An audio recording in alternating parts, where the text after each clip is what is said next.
28번째 시간으로서 그리스도의 변형교심과 계시 그리고 적용이라는 제목으로 함께 말씀의 의미를 나누기를 바랍니다. 사람들에게 책망을 듣게 되면 책망을 듣고 난 다음에 상당히 책망을 듣게 되면 좀 주눅이 들잖아요. 힘이 푹 빠지잖아요. 예수님께서 제자들에게 따로 가이사랴 빌립보에 데려가서 너희는 나를 누구나 할 때 베드로가 참 대답을 잘했어요. 그래서 아주 베드로가 어깨가 쓱 올라가려고 할 때 주님께서 그러나 내가 이런 영광이 이르기 전에 고난을 받고 죽임을 당해야 된다라는 사실을 얘기했을 때 죽지 말라고 또 그렇게 함으로써 베드로는 또 사탄이 되고 말았죠. 사탄아 내 뒤로 물러가라 했죠. 사탄이 되고 말았어요. 그래서 예수님이 책망을 들으니까 또 코가 몇 자나 빠졌어요? 석자가 빠져가지고 힘이 죽어가고 있는 거예요. 네? 그리고 예수님이 그랬죠. 아무든지 나를 따라오든 너 자신을 부인하고 네 생각을 버리고 사람의 일을 생각지 아니하고 하나님의 일을 생각해야 된다 라고 얘기하면서 자기를 부인하고 자기 십자가를 지고 나를 젖으라고 그러니까 또 코가 석자가 빠져가지고 이렇게 있는 거예요. 그러자 주님께서 말씀하시기를 아니다. 우리가 주님을 따르게 되면 인자가 영광 중에 오게 될 때에 그 사람이 정말로 엄청난 보상을 받게 될 것이다 라는 사실을 얘기를 해줍니다.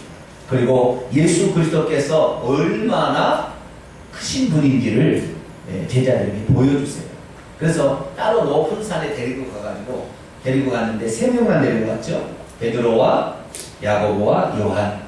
예수님께서는 1대 3대 12라는 숫자를 쓰셨어요. 그래서 한 명만 12제자를 골라가면 누구를 데리고 가요? 베드로를 데리고 가고 3명을 골라가면 베드로와 야고보와 요한을 데리고 가고 그 다음에 12명을 데리고 1대 3대 10이라는 숫자를 항상 예수님께서 써요. 그래서 3명을 이번에는 데리고 왔어요. 3명을 데리고 왔는데 이 3명이 베드로와 야고보와 요한입니다. 예수님 중요한 순간에는 예를 들어서 죽은 사람 나인성의 과부의 아들을 고칠 때도 이렇게 3명만 딱 데려가듯이 특별한 상황에만 또 이렇게 다 안 데려가고 3명을 데려갔어요. 3명을 데려간 이유는 뭐냐? 나머지는 산 밑에다 두고 간 거죠. 그러니까 예수님을 따라와서 예수님을 무슨 문제를 해결받으러 온 사람이 오지 않도록 밑에 있는 제자들이 그걸 잘 관리하도록 하고 3명만 데리고 올라간 것입니다. 그래서 3명을 데리고 변화산에 이렇게 변형산에 올라갔는데 그 산이 어느 산인지는 아이들 잘 모릅니다. 그것이 헐몬산이었는지 다볼산이었는지 무슨 산인지 모르지만 자기가 높은 산에 올라가셔서 예수님께서 원래 자신이 가지고 있던 영광의 광채로 이렇게 변하게 되는 거죠. 그래서 오늘은 그 예수 그리스도께서 변화산에 올라가셔서 제자들에게 보여준 그 영광, 그래서 예수 그리스도가 진짜 누군지 여기에 대해서 그 영광스러움을 보여주시고 그리고 산 밑에 있는 사건을 해결해 주시고 베드로가 성전세를 내는 문제를 이렇게 가르쳐 주심으로 오늘도 진리 가운데 인도하실 것입니다. 자, 첫 번째, 예수 그리스도께서 높은 산에 올라가셨습니다. 높은 산에 올라가셨을 때 예수님이 갑자기 확 바뀌셨어요. 어떻게 바뀌셨느냐? 2절 말씀 보니까 그들 앞에서 변형이 되셨는데 그의 얼굴은 어떻게 변했어요? 해같이 빛나고 빛이 얼굴은 해같이 빛이 쫙 비치고 그 다음에 그의 옷은 어떻게 됐어요? 빛과 같이 환하게 그냥 주변이 확 밝아진 거죠. 눈 깜짝 놀랐어요. 예수님이 원래 저런 분이 아니었는데 왜 저런가? 근데 우리는 거꾸로 생각하고 있죠. 원래 그런 분이었는데 육신을 입음으로 감추셨죠. 그러다가 당신의 원래 그 영광스러움을 드러낸 거죠. 하나님의 아들이시잖아요. 하나님이시니까 그 하나님을 드러낸 것이죠. 그때에 그 예수 그리스도 앞에 또 두 사람이 갑자기 또 등장합니다. 한 사람은 모세요. 또 한 사람은 엘리야가 등장하죠. 왜 두 사람이 등장했을까요?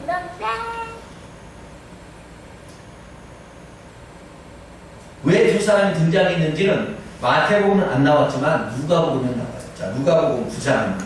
누가복음 9장. 31절.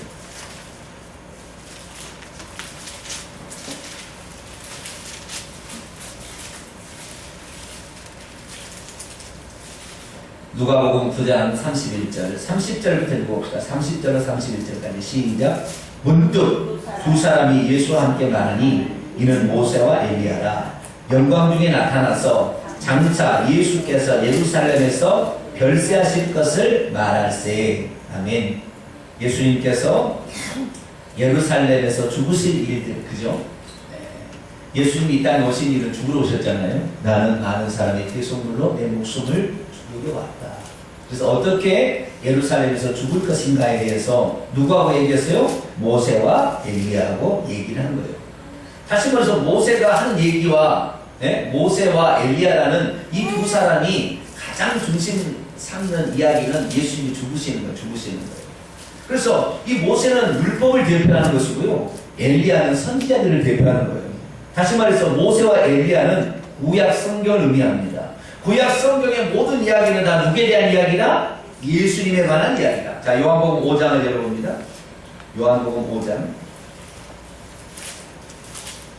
39절. 요한복음 5장 39절. 같이 한번 읽으시죠. 시작. 너희가 성경에서 영생을 얻는 줄 생각하고 성경을 연구하거니와 이 성경이 곧 내게 대하여 증언하는 것입니다. 아멘. 이 성경은 구약 성경이에요? 신약 성경이에요?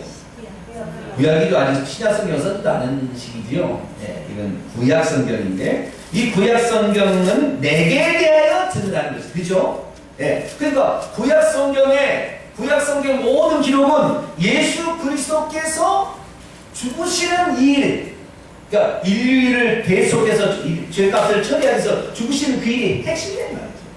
그래서 예수 그리스도께서 이제 그날이 가까워오고 있잖아요. 그래서 예수님이 누군지에 대해서 베드로가 주는 당신은 그리스도요 살아계신 하나님의 아들이다라고 고백하는 순간 예수님은 나는 그래 그만한 큰 영광을 가진 존재이지만 나는 이 땅에 뭐하러 왔느냐? 죽으러 왔다 이거지. 인자가 대제사장들과 바리새인들과 율법사들에게 고난을 받고 죽임을 당하고 제3인에 살아나야 하리라는 사실을 그때 비로소 얘기를 하신 거예요.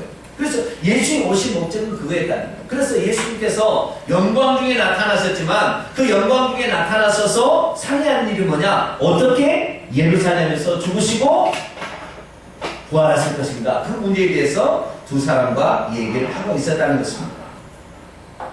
그 장면을 보고 있던 베드로가 갑자기 나타난 그 장면 속에 어안이 벙벙했어요. 처음 봤거든요. 그럼 한 사람은 문제 받겠어요. 처음 봤잖아. 너무 어안이 벙벙해가지고 그 장면을 보고 있더니 베드로가 얘기합니다. 그때가 초막절에 가까운 시기였나 봐요.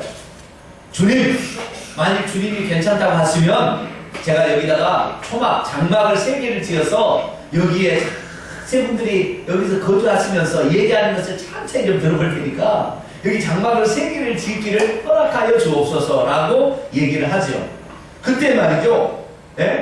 빛난 구름이 갑자기 그들을 싹 덮어버렸어요. 그 세 사람을 싹 이렇게 덮었어요. 그리고 구름 속에서 소리가 나서 말하기를 이는 내 사랑하는 아들이요 내 기뻐하는 자니 너희는 그의 말을 들으라 라는 음성만 있고 이 음성이 싹 들어온 거예요. 그 빛난 구름이 가린 다음에.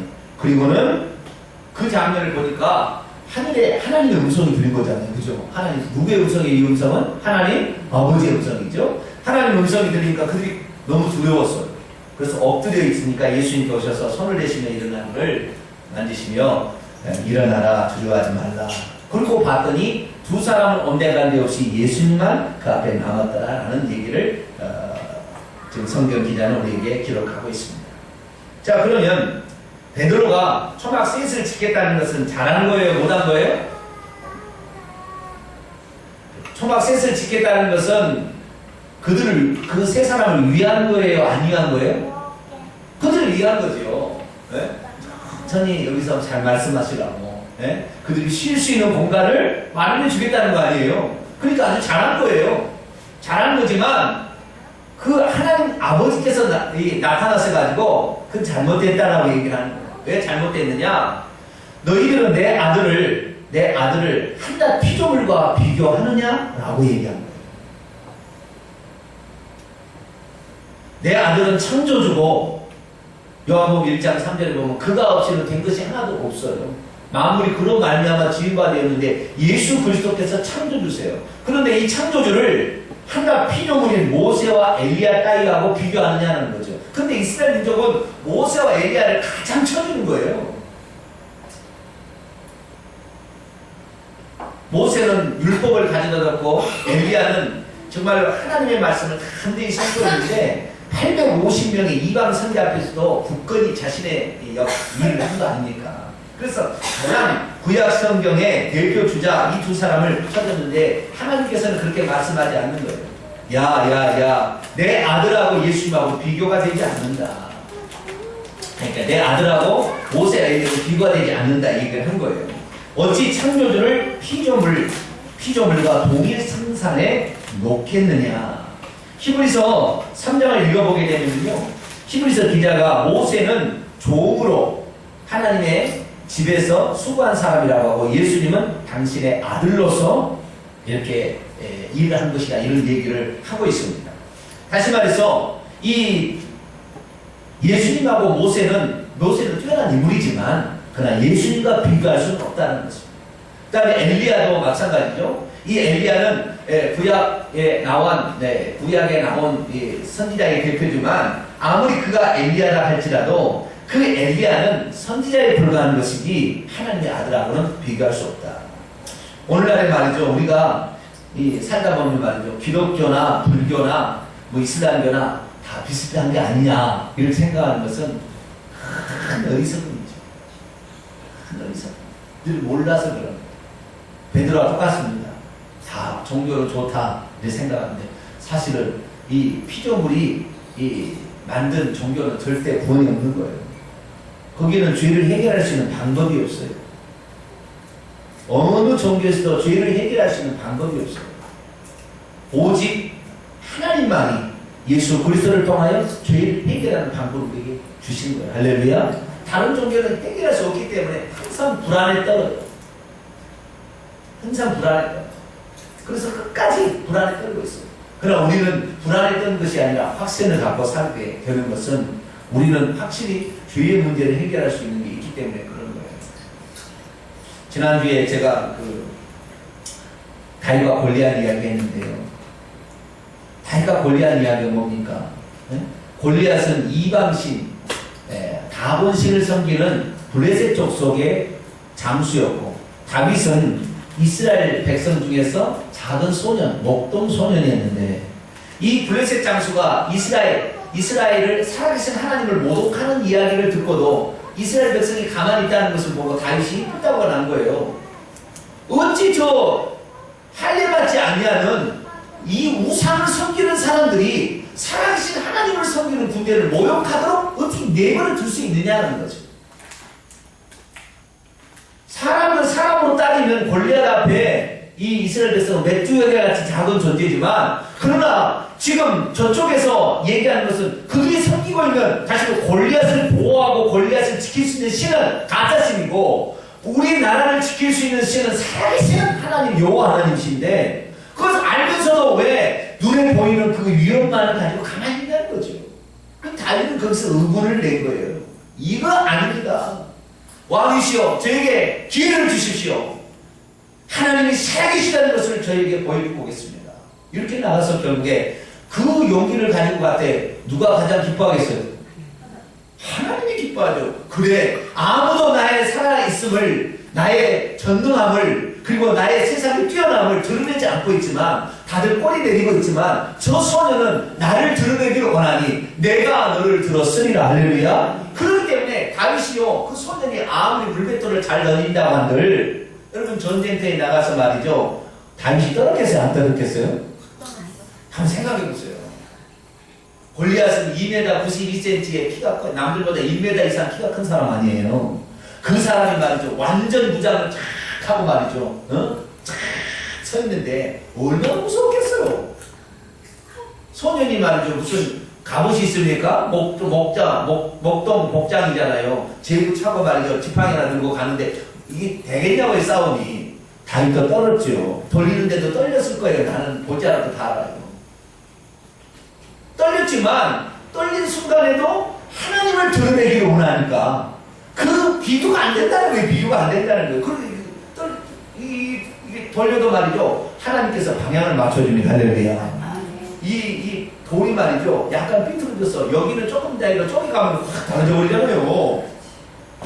방향이 각도가 조금만 틀어져도 여기서는 조금만 저기서는 조금 가버리잖아요. 안 맞아요. 그러니까 던졌을 때는 던졌지만 방향을 바람을 불어가지고 흐름을 만들어가지고 맞게 하는 거예요. 할렐루야. 그리고 말이죠. 그거 맞는다고 구멍 뚫어지겠냐고. 이마가 걸려야 이마가.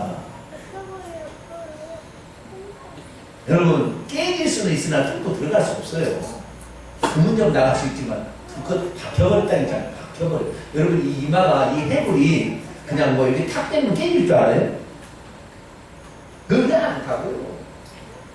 그게 안 되는 건데도 하나님께서는 그때 당신의 이름을 드러내기를 원하는 다윗을 쓰셔서 속도를 더 붙여준 거예요. 할렐루야. 가속도를 더 내게 해서 또 이렇게 하는 거예요. 그러니까 우리가 베드로가 이렇게 하는 거 보면은 사실 그런 비유는 아니지만 예수님하고 피조물을 창조주와 피조물을 똑같은 선상에 놓을 수는 없다는 거예요. 보세요. 예수님이 이 얘기를 한 것은 말이죠. 지금 마태복음 15, 16장까지 오면서 서기관과 바리새인들, 다시 말해서 구약의 율법을 최고로 친 사람들이 예수님하고 싸워보겠다고 지금 오는 거예요. 서기관과 바리새인들이 누룩을 조심하라 15장에 우리가 배웠잖아요.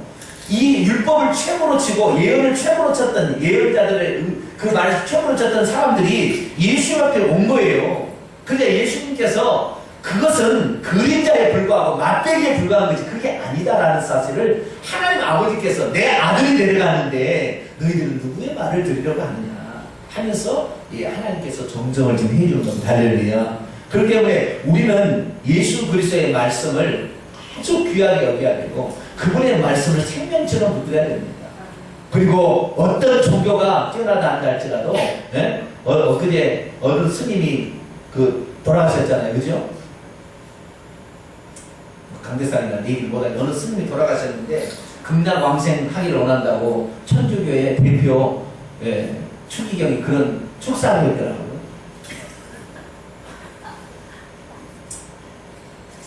하나님께서 보시고 그 추기경이 뭐라고 하겠습니까? 너는 내 종이냐? 물어보실까요? 불교나 기독교나 불교나 천주교나 다 똑같은 거예요. 그쪽에서 본다. 그게 아닙니다. 할렐루야. 그게 아니지. 한 사람 하나님이 그 사람 구원시키겠어? 똑같이 취급. 어떻게 똑같이 취급할 수가 있습니까? 그들은 모르기 때문에 우리가 처음에는 전도할 때는 그렇다고 얘기하지만 공식적으로 그렇게 얘기해서 안 되죠. 그렇게 해서 여러분들은 그랬어요. 얼마나 감사한지 몰라. 교회 나오게 된 거 그냥 이건 달마다 감사해요. 감사해요. 그 밑에 속해 있으면 다 그런 줄 알 거 아니에요. 그러니까 하나님 아버지가 시정해 준다니까 베드로를. 너 그런 생각하지 마라. 어떻게 피조물을 창조주하고 비교할 수 있냐. 비교가 안 된다. 너희는 저의 말을 들으라. 할렐루야. 그래서 예수 그리스도께서 하나님의 아들 되심을 영광 중에 확실히 보았어요. 베드로가 보니까 그 전에 들었던 서기관들에게 들었던 말이 생각났어요. 무슨 생각이냐면 그들이 말했거든. 뭐라고 했냐면 메시아가 오기 전에 그리스도가 오기 전에 엘리야가 먼저 온다고 말라기 3장 1절 4장 4절 5절에 보면 그렇게 예언이 돼 있는데 엘리야가 오지 않는데 어떻게 예수님이 하나님일까? 라는 생각에 의문을 품고 있었어요. 그러자 그 얘기를 예수님께 던집니다. 그러자 예수님께서 말하죠. 10절 말씀입니다. 제자들이 물어이르되 어찌하여 서기관들은 엘리야가 먼저 와야 한다고 말합니까? 예수님께서 대답 말씀하시기를 엘리야가 과연 먼저 와서 모든 일을 회복하는 것은 맞다. 12절 같이 읽습니다. 시작. 내가 너희에게 말하노니 엘리야가 이미 왔으되 사람들이 알지 못하고 임의로 대우하였도다. 인자도 이와 같이 그들에게 고난을 받으리라 하시니 아멘. 엘리야가 먼저 와야 된다 라는 사실이 구약 성경에 예언되어 있어요. 그런데 사람들은 그 엘리야가 누군지를 잘 모르는 거였어요. 그 엘리야는 누구였어요? 세례 요한이었어요. 예수님 오실 길을 얘기하는 사람.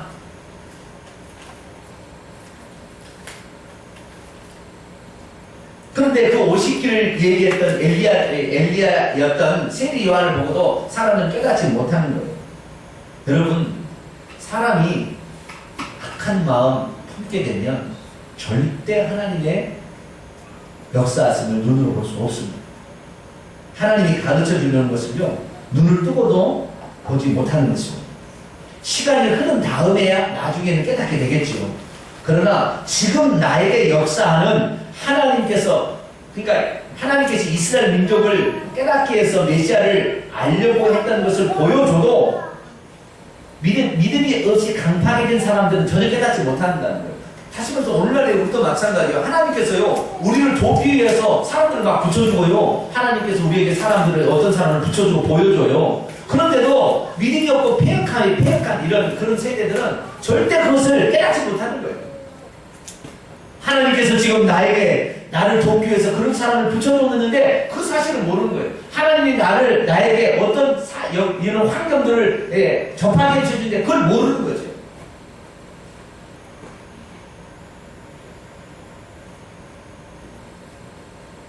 그래서 엘리야가 먼저 왔지만 그 엘리야를 알아보지 못했던 사람들이 있었다라고 얘기하므로 예수 그리스도께서 바로 구약 성경에 예언된 메시아, 그 메시아를 위해서 반드시 메시아가 되기 위한 전조 단계로 엘리야가 왔었다는 것을 얘기하고 있습니다. 오늘날 한국에 보면은 자기가 하나님으로 재림 예수라고 주장하는 사람이 많대요. 그들은 맞을까요? 틀릴까요? 맞아요? 틀려요? 여기 옆에 하나님이 뭐라고 했더니 있잖아요. 옆에 네? 거기도 네? 누구를 말이죠. 네? 재림 예수라고 보혜사 성령이라고 얘기를 하는 거예요. 맞아요? 틀려요? 절대 틀린 거예요. 왜 그러냐면 예수 그리스도께서 이 땅에 초림하실 때도 예수님을 천거해주는 엘리야가 와서 예수님을 천거를 해주는 거예요. 아시겠죠? 그래서 예수님이 오신다 얘기해서 예수 오실 길을 준비해서 예수님을 드러내는 거예요. 그런데 자기가 메시아라 재림 예수라고 하면 한국에 절대 태난이 없겠죠.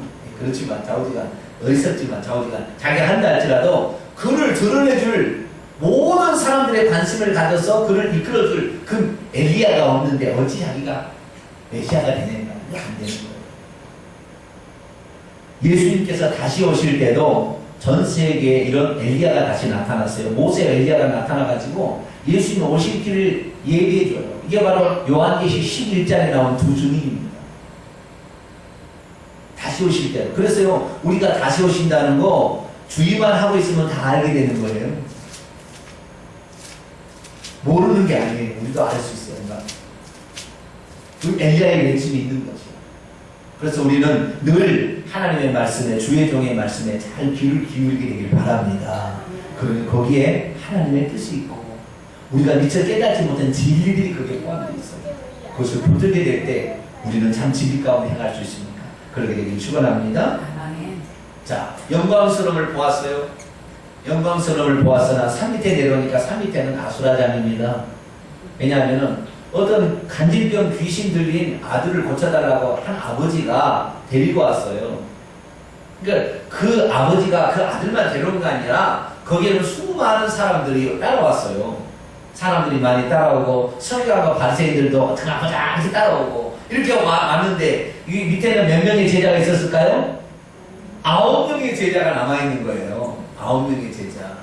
빌립, 안드레, 바돌로메 막 이런 수많은 9명의 제자 거기 나와 있는데 그 9명의 제자한테 고쳐달라니까 알았다.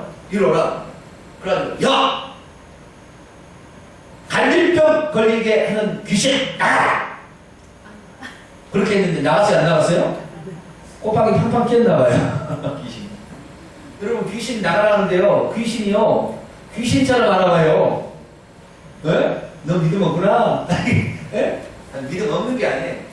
믿음이 약하구나. 예수 나를 책망하니까 믿음이 약했다고 얘기하는 거예요. 믿음이가 겨자씨 하나님만. 믿음이 적은 연골이라고 하잖아요. 너희들이 쫓아지지 못한 이유는 믿음이 적은 작았다. 없는 게 아니에요. 있긴 있었어요. 그러나 그 믿음이 작았다라는 거예요. 올리고스라는 거예요. 작다. 올리고다. 작다라는 거예요. 스몰이라는 말이에요. 헬라어. 너희들이 믿음이 작은 연골이다. 라고 하면서 그들이 쫓아내려고 했는데 못 쫓아냈어요. 믿음이 적었어요. 예수님이 만약에 곁에 계셨다면 쫓아냈을까요? 못 쫓아냈을까요? 네? 호가 호이죠.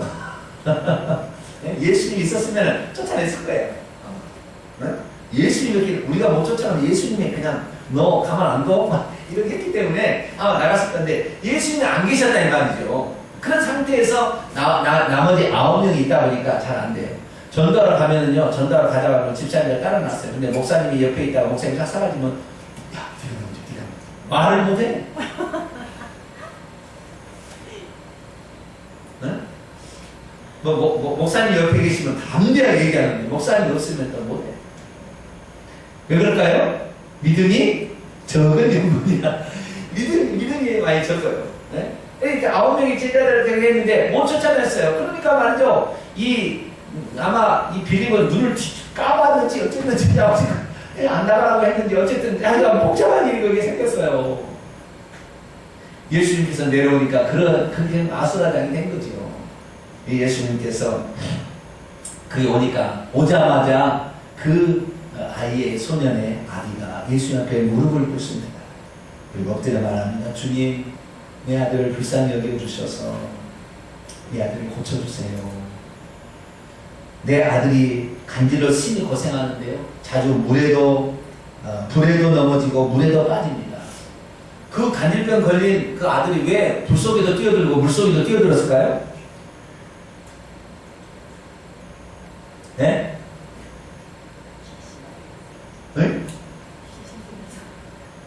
귀신이 들리면 다 그러는 거예요? 왜 그랬을까요? 잘 모르겠으면 한번 걸려보시면 알 수도 있을지도 모르겠어요. 네? 왜 불에도 막 들어가고 막 물속에도 들어가고 그랬을까요? 그걸 보면 지랄이 나요.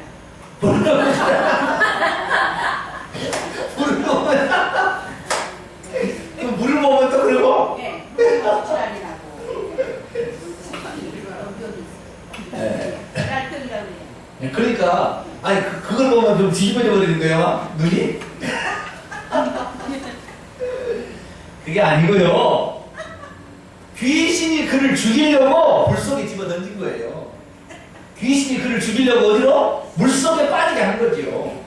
자기가 가고 싶은 게 아니라 귀신이요. 야, 물속에 뛰어들어. 물속에 뛰어들어. 이렇게 얘기를 한 거죠. 귀신 안 걸린 사람은 잘 모를 거예요. 귀신 걸려놓은 사람 알아요. 귀가 막 들리는 거 소리가. 그 소리가 들립니다. 뛰어들게 하면 귀신이 그를 죽이려고 그런 거죠. 이 귀신이 그를 죽이려고 했기 때문에 이 아들, 자기는 원하지 않지만 막 음성 때문에 정신이 미쳐가지고 그렇게 가는 거죠. 이렇게. 그러니까 아들을 아버지가 통제할 수가 없는 거죠. 그래서 아들을 고쳐달라고 이렇게 가져왔는데 이 간질병 걸린 귀신은요 좀 셉니다. 다른 귀신보다, 일반 귀신보다. 그러니까 아마 이 귀신이 약한 귀신이 들어갔으면 나머지 9명도 쫓아냈을 가능성이 있어요. 그런데 이 귀신이 좀 센 귀신이 들어갔어요. 그러니까 센 귀신이 들어가니까 이게 잘 안 되는 거죠. 예수님께서 말씀하십니다. 17절에 보니까 자 믿음이 없고, 여기는 이 사람들은 어떤 사람이에요? 믿음이 없고, 제자들은 믿음은 적고. 여기 믿음이 없고, 그러니까 여기에서는 9명의 제자들을 포함시키지 않는 개념인 것 같아요. 왜? 믿음이 없고 폐역하다는 것은 왜곡된, 삐뚤어진, 잘못된 이라는 거예요.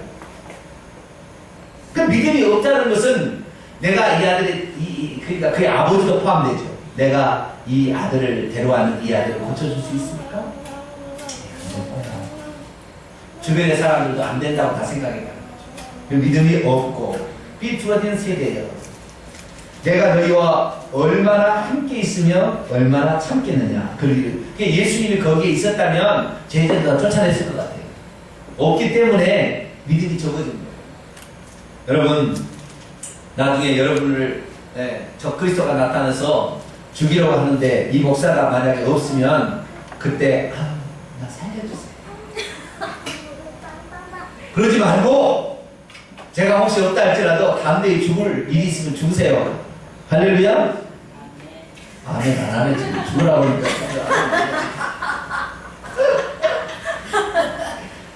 목사님이 주기철 목사님처럼 앞에 있어가면은 성도들이 다 그 숫자가 이렇게 나가고 그리고 목사님이 가니까 다 따라갈 텐데 갑자기 제가 많이 없어졌다게 뭐 내가 잡아갔다 내가 죽었다 제가 없어졌다게 그러면은 너 어떻게 하실래요? 저기를 수고하지는 못하면 몰라 저기를 해라고. 아니 뭐 휴가 되는 거 좋고 그런데 어떻게 될지는 잘 몰라요. 정확히는 잘 몰라요. 우리가 해석은 이렇게도 되고 저렇게도 되고 다 되는 거거든요.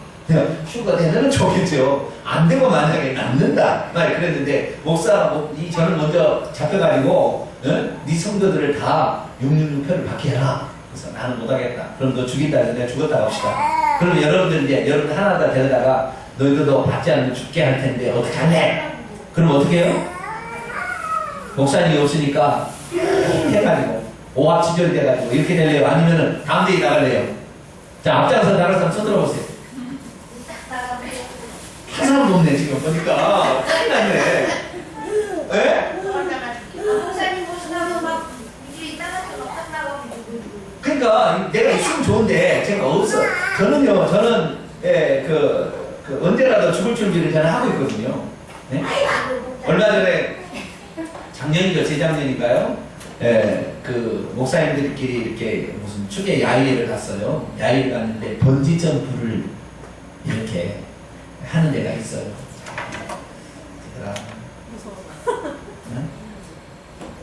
뭐 배 타고 들어가서 강원도로 남이섬, 남이섬 앞에 보면 거기 번지 점프가 있어요. 그 강으로 뛰어드는 번지 점프 한 100m 높이 돼요.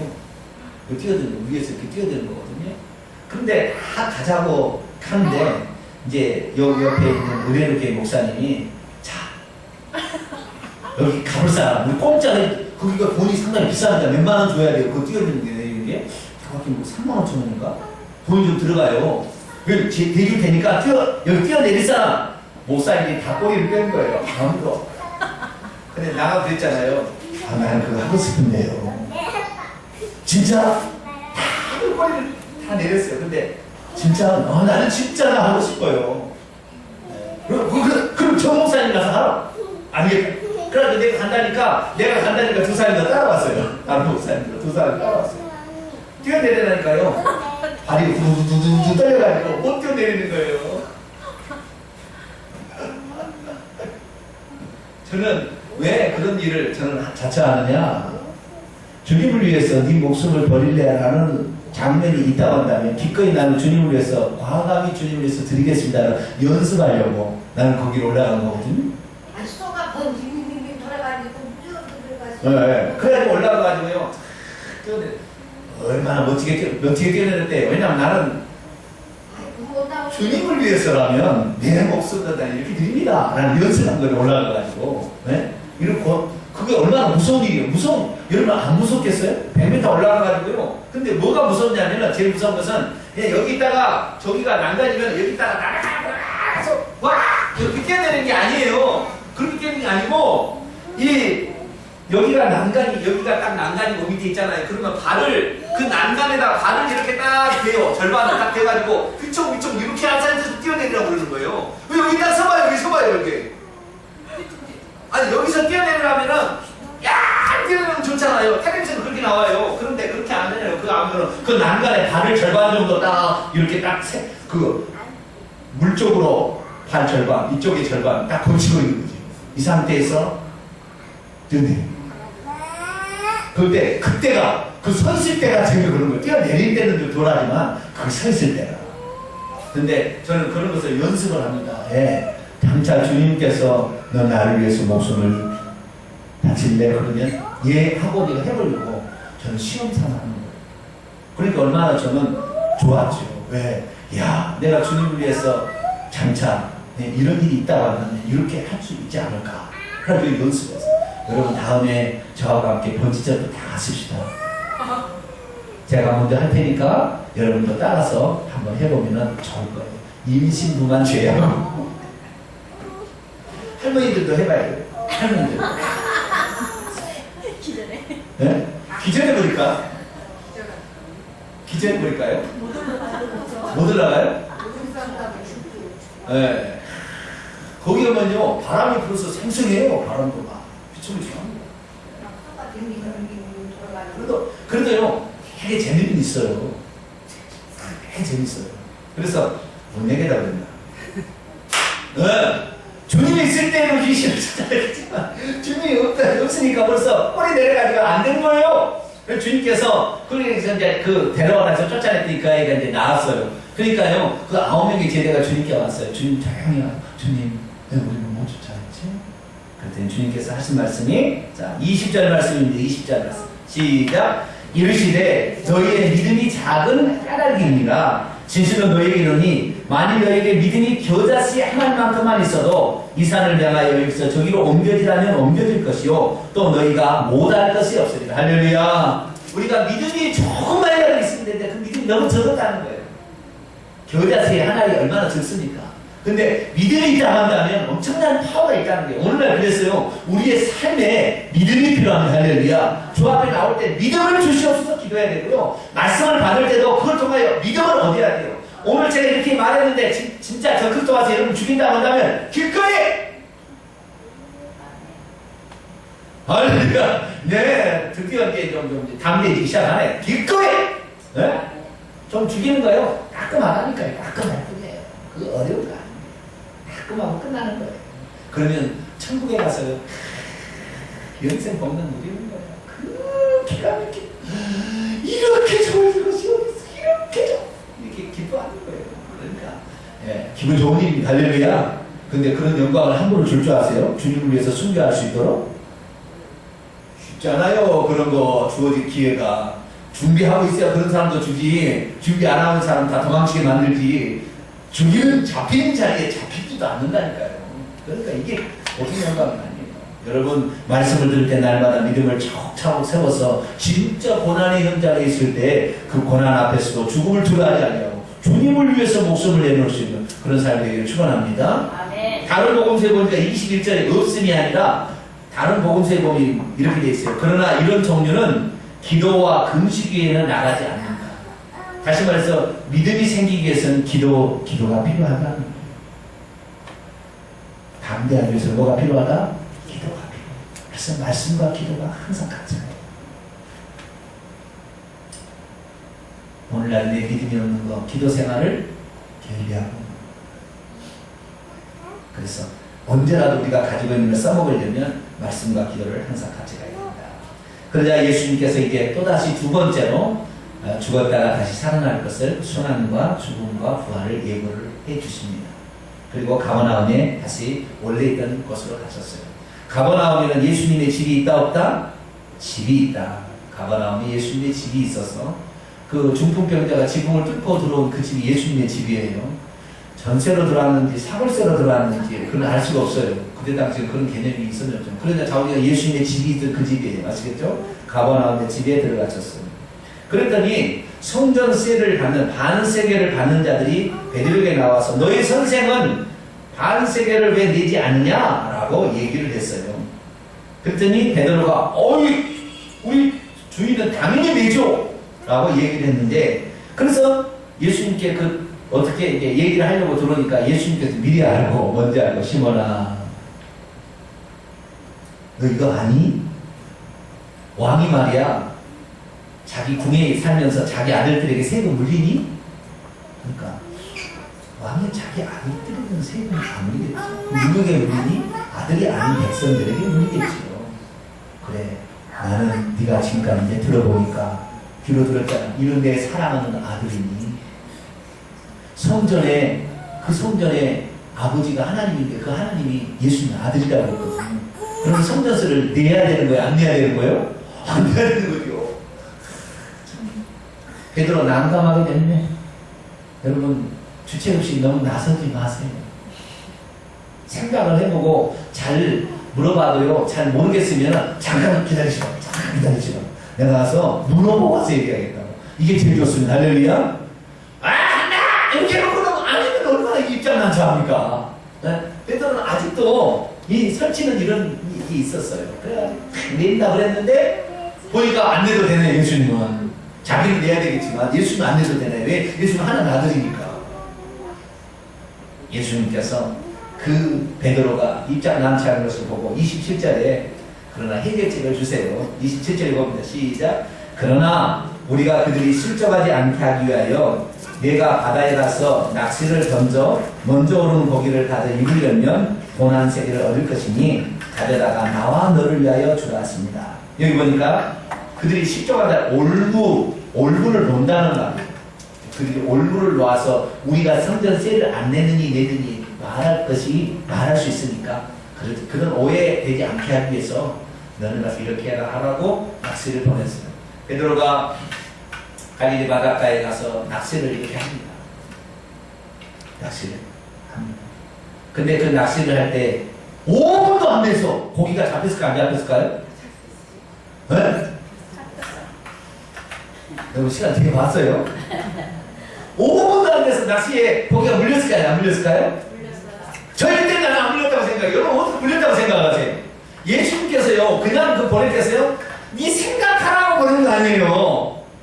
네? 지금 이 낚시를 보낸 게 무슨 낚시 낚시 놀러 가는 게 지금 그게 아니잖아요. 네가 상처된 것이 얼마나 네가 잘못한 것인지를 깨닫고 앞으로 신중하게 말해라. 그리고 네에 관한 일은 네가 얘기하지만 나에 관한 일은 나에게 물어봤어야 되지 않느냐. 나는 사실 깨닫게 하기 위해서 낚시를 보냈는데 낚시에 걸려겠냐고 바라봐서 5분 안에 안 걸렸겠죠. 그리고 낚시에 들으면서 콩으로 생각했을 거 아니에요. 주님께서 그래 그렇게 많이 주는 그리스도시여 살아계신 하나님 나한테 지 밑으로 말했잖아요. 하늘에서 또 운선도 들려왔잖아요. 변화산에서 환상으로 예수님 하나님의 아들이신도 보여줬잖아요. 많은 사건들을 경험했는데 아직도 깨달은 것이 없게 하는 거예요. 우리는요 꼭 우리 성도들은 이런 것 같아요. 목사님의 말씀을 들을 때는 아멘 할렐루야 그리고 뒤돌아가면 잊어버려요. 그거 비슷한 거예요 지금. 우리는 그러지 맙시다. 할렐루야. 오늘 내가 죽으러 가자고 했는데 나중에 진짜 나는 안 죽어 이러지 마시라니 말이에요. 죽으러 가자고 아멘 우리가 제 선봉에 서겠습니다 이렇게 돼야 된다 이 말이죠. 말씀을 들고 그대로 살아야 되는 거예요. 그래서 베드로는 5분 안에 잡힌 게 아니라 1시간이 넘도록 못 잡았을 거예요. 나는 그렇게 생각합니다. 왜? 예수님 그에게 생각하라고 그랬어요. 그래서 베드로는 그때 나와 관련된 일이면 내가 결정했어야 되지만 나와 관련된 일이 아니니까 그것을 어떻게 해요? 주님에 관한 문제를 주님께 물어봐야 된다. 할렐루야. 주님에 관한 일은 주님께 물어봐야 된다. 설령 우리가 주님에 속한 사람이란다면 우리 자신에 관한 일도 주님께 물어봐야 된다. 할렐루야. 우리가 잘 모르겠으면 잠깐만 이렇게 하고 물어봐야 된다. 하나님께. 아시겠죠? 그게 가장 좋은 거예요. 이렇게 한다 이렇게 했다가 나중에 한번 다시 못해요. 항상 우리는 신중하게 대답할 필요가 있고 무슨 문제든지 주님께 물어볼 수 있는 저와 여러분 되시기를 바랍니다. 기도하겠습니다. 거룩하신 아버지 하나님 많은 것을 보고 듣고 깨달아도